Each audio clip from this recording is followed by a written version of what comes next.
Hello दोस्तों, नमस्कार। आज हम पढ़ेंगे RW पेपर जो यूपी प्लस कांस्टेबल का मॉक टेस्ट करवाया जाता है। उसमें जो लाइव टेस्ट है, उसमें जो 29 मार्च को जो पेपर हुआ था, उसका हम मैथ सेक्शन का आपको एनालिसिस कराएंगे हर एक क्वेश्चन का। तो आइए देखते हैं क्वेश्चन को।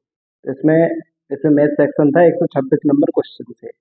इसमें लिखा है कि जॉन 250 किलोमीटर की दूरी 50 किलोमीटर प्रति घंटे की चाल से गाड़ी चलाकर तय करता है, और फिर वह 350 किलोमीटर की दूरी 70 किलोमीटर प्रति घंटे की चाल से गाड़ी चलाकर तय करता है। तो पूरी यात्रा के दौरान उसकी औसत चाल ज्ञात करें। तो औसत चाल बराबर क्या फॉर्मूला होता है? औसत चाल बराबर होता है कुल दूरी बटे कुल समय।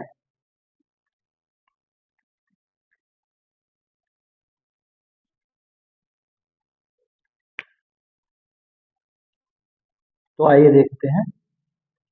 औसत चाल बराबर होता है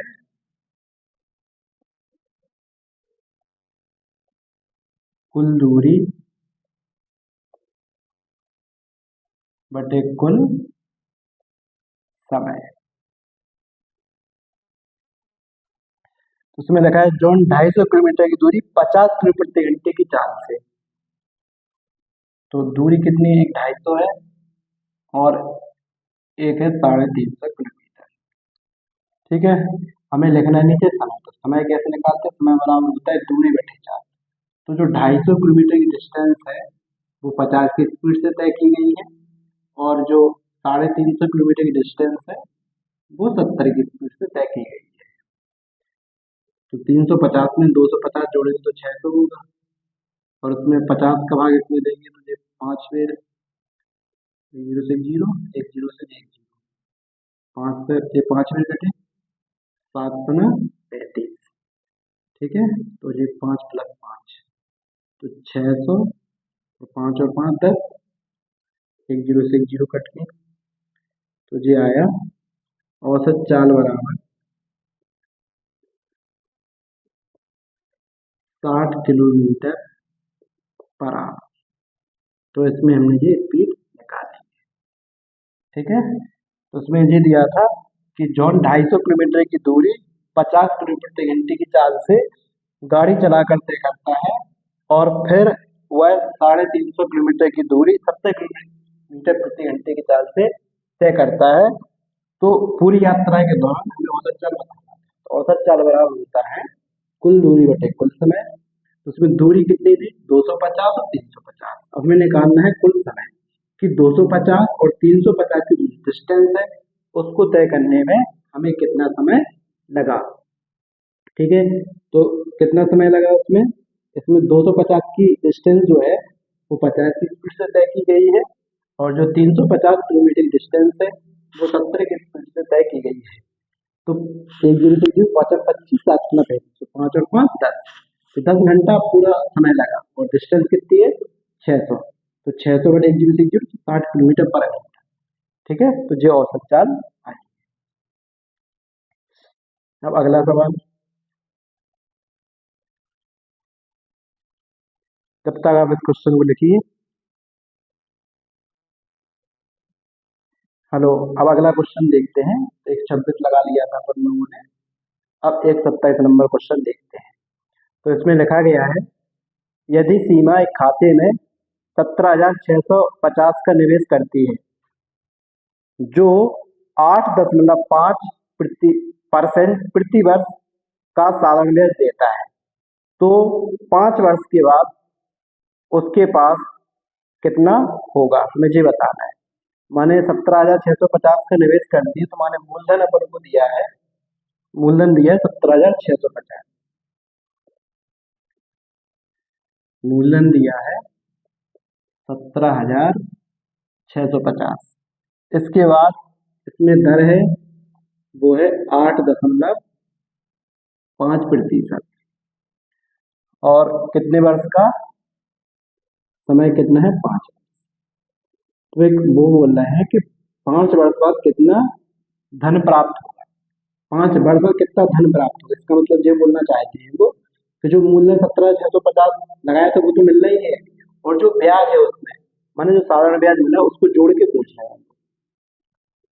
तो साधारण ब्याज में क्या होता है कि हर साल ब्याज समान होता है, ठीक है। तो 1 साल का अगर 8.5 है ब्याज, तो 5 साल का 8.5 गुणे 5 कर सकते हैं, या आप पहले साधारण ब्याज निकाल दो। साधारण ब्याज, साधारण ब्याज क्या है, कितना रुपया तुमने लगाया, 17,650, ठीक है।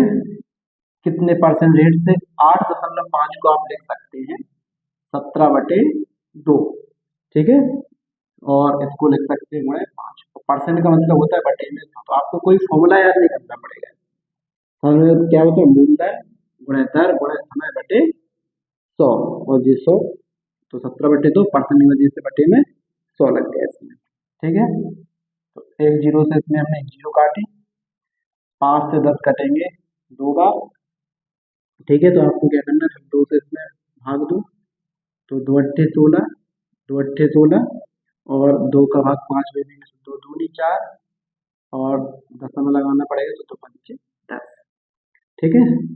इसके बाद 17 गुना, 17 पंचे 85 की 5, 17 दूनी 34, 34 8 42, 17 अट्ठे 136, 136 और 4 140, तो 17 अट्ठे 136, यहाँ से लगाए 14, 17 अट्ठे 136, 136 14 जोड़ेंगे तो 150, ठीक है। एक नंबर दशमलव लगा तो अब बटे में कितना लिखा है, तो ठीक है। तो इस 2 से आप भाग दीजिए, 14, और 2 पंचे 10, 2 के बाद 0 0 में, 2 एकम 2, और दशमलव वाला अंक लेना, तो 2 दूनी 4, 2 पंचे 10, तो ये होगा अपना साधारण ब्याज, ठीक है। हमें क्या निकालना है, मिश्रधन। तो मिश्रधन बराबर क्या होता है, मिश्रधन बराबर होता है मूलधन प्लस ब्याज। तो आपका मूलधन कितना है, 17,650, और हमें कितना ऐड करना है इसमें, 17,501.25 ब्याज है, ठीक है। तो 0.25, इसमें एक ऐड करेंगे, 0.5 जो 5 आएगा, तो और उसमें 6 5 11, 7 7 14 और 1 15, और 1 और 1, तो ये अपना आंसर आ गया। तो इसमें ऑप्शन नंबर है 25,151, ऑप्शन नंबर दूसरा सही है, तो उसमें लगभग में आंसर दिया है, तो 2.25 को इग्नोर कर दिया थोड़ा, तो इतना आंसर आया।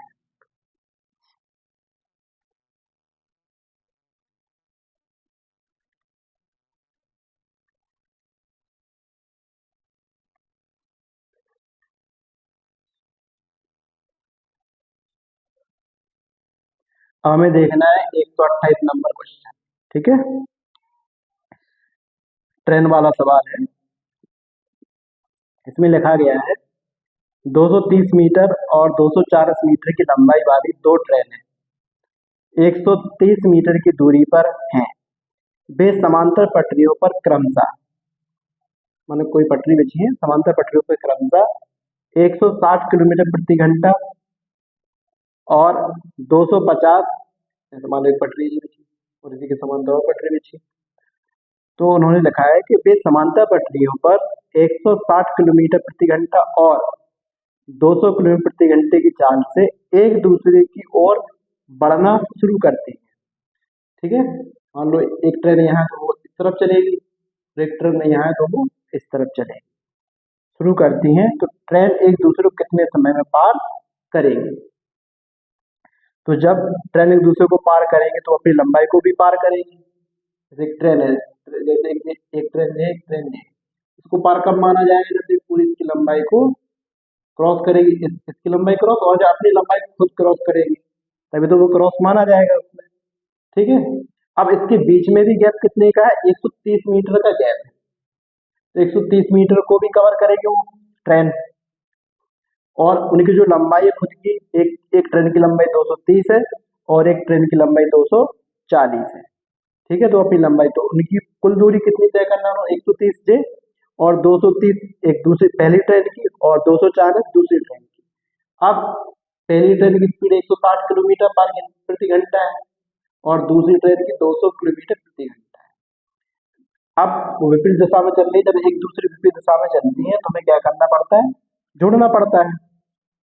क्यों, आप खुद सोचो जोड़ना क्यों पड़ेगा, क्योंकि जब दोनों साथ चलेंगे तो एक घंटे में ये भी 200 चलेगी और ये 160 चलेगी, तो एक घंटे में दोनों की चाल जुड़ेगी नहीं, क्या एक घंटा में उन्होंने 200 चला और इन्होंने 160 चला, तो ये भी कुछ आया एक घंटे में, ये भी कुछ आया, तो 360 हुए एक घंटे में। इसलिए हम क्या करते हैं, जब विपरीत दिशा में कोई ट्रेन चले या कोई कार चलती है या कोई बस चलती है, तो उनकी स्पीड को हम क्या कर देते हैं, जोड़ देते हैं।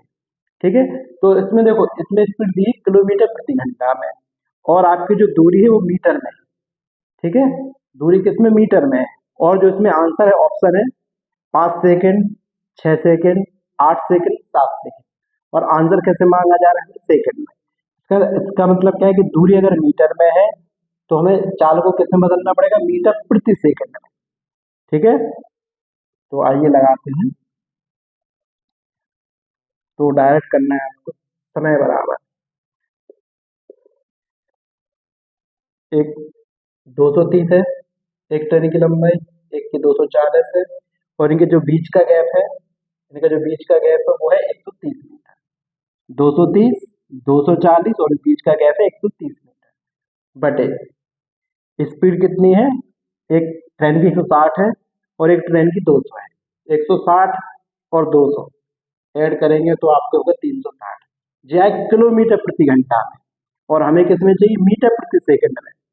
ठीक है, क्योंकि आंसर सेकंड में दिया है, तो दूरी मीटर में है तो चाल को किसमें बदल देंगे, मीटर प्रति सेकंड में। 18 दूनी 36। ठीक है, अब इनको ऐड करेंगे अपन, तो ये कितना को 240 और 230, 470। 470 में हम 130 ऐड करेंगे तो कितना हो जाएगा, 600। और ये कितना है, 20 पर 100, तो ये कितना आ जाएगा, 0 0 घटे तो 6 देंगे।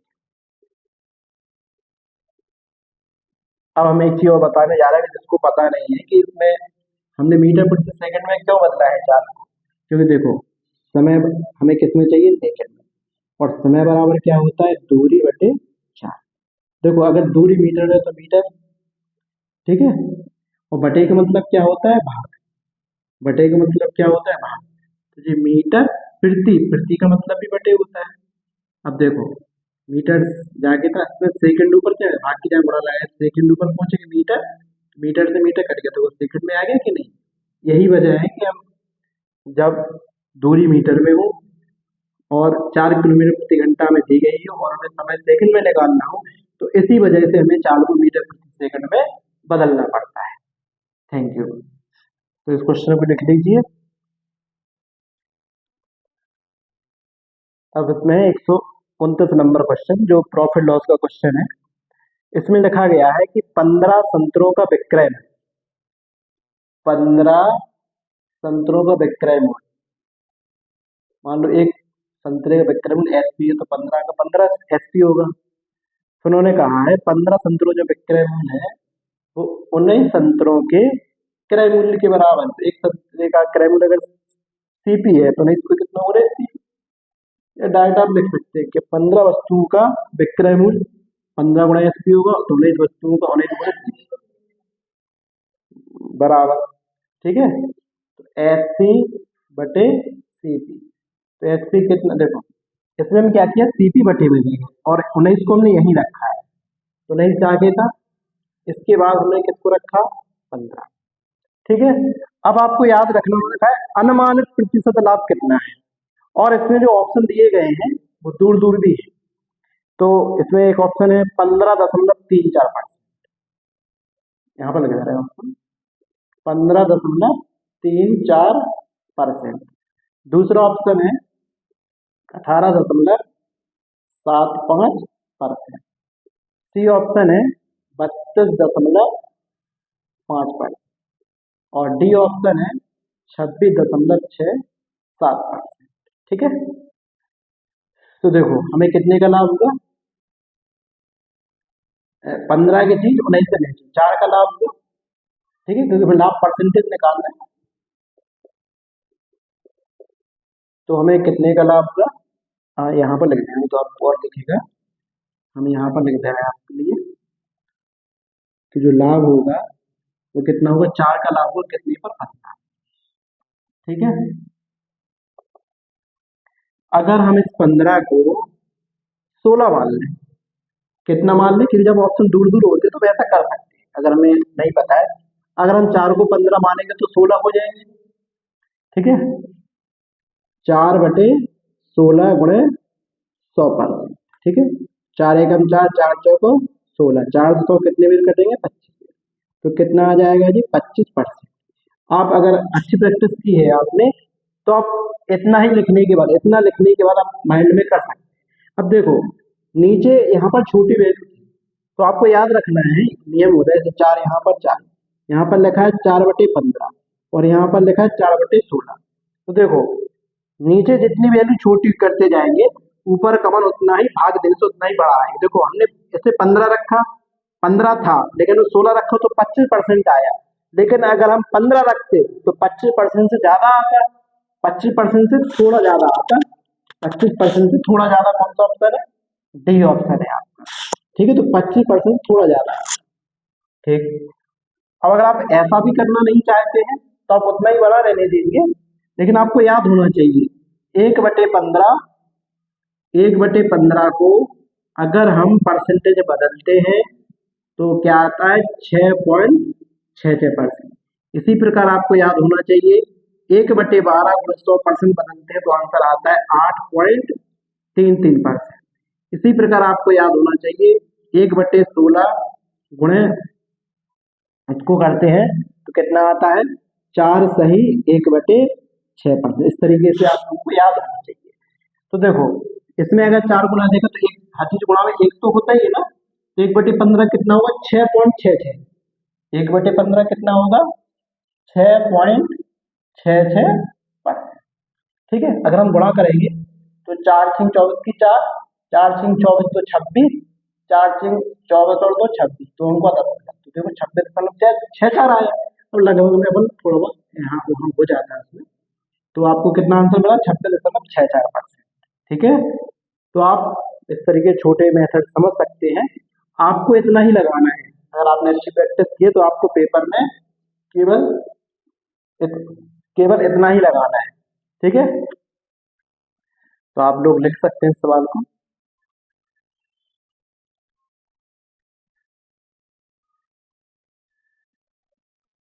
तो अब हमें पढ़ना है, जैसे अभी हमने लगा लिए 128 नंबर क्वेश्चन, तो उसमें आप ऊपर करना, मेरे एडिटर ऊपर नीचे करना।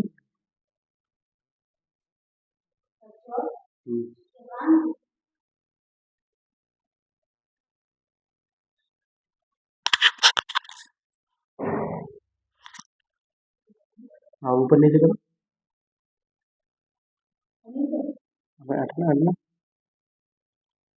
ठीक है, ठीक है, बस। तो आइए हम देखते हैं सवाल। इसमें लिखा है कि औसत का सवाल है। 4 विद्यार्थियों का औसत वजन जो है वो 30 किलोग्राम है। कितने विद्यार्थियों का, 4 विद्यार्थियों का औसत वजन 30 किलोग्राम है। उनमें से तीन का वजन, मान एक का वजन 42 किलोग्राम है, एक का वजन 28 किलोग्राम है, एक का वजन 24 किलोग्राम, और जो चारों का औसत वजन है वो दिया है 30 किलोग्राम।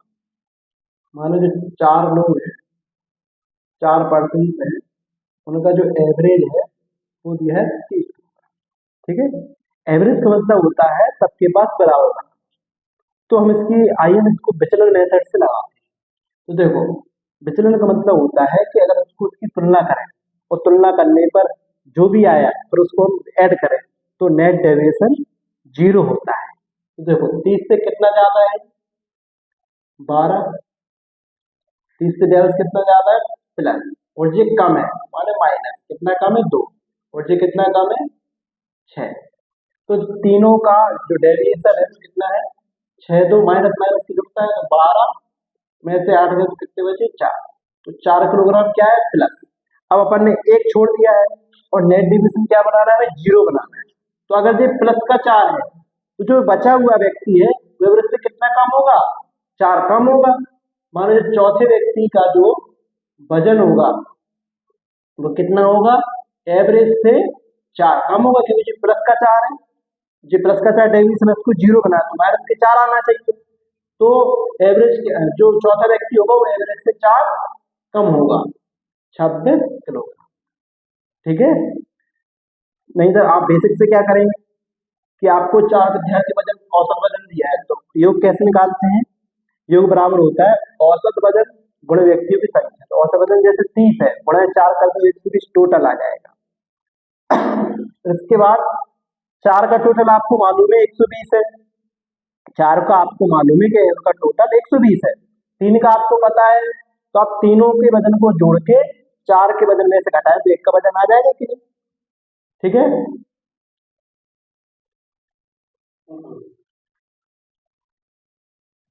पहुंच गए।